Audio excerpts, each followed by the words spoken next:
You ask Tiger to calculate. This deals with linear inequalities with one unknown. The final result is g smaller than 16. Let's solve it step by step. Isolate the g. Multiply both sides by 8.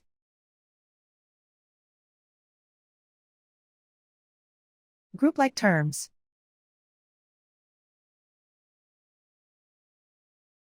Multiply the coefficients.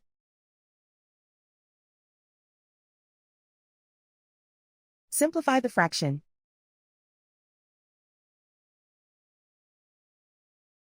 Simplify the arithmetic.